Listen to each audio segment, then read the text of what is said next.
Hindi ka lalaki kung laging kinopya ang pinupost mo.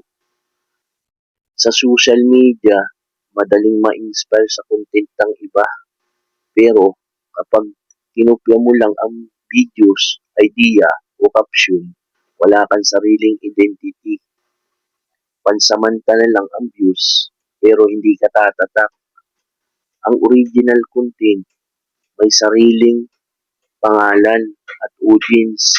Ang kinopya lang, panandali ang atensyon lang. Paalala ko, okay lang ma-inspire. Gawin mo lang base, hindi kinopya.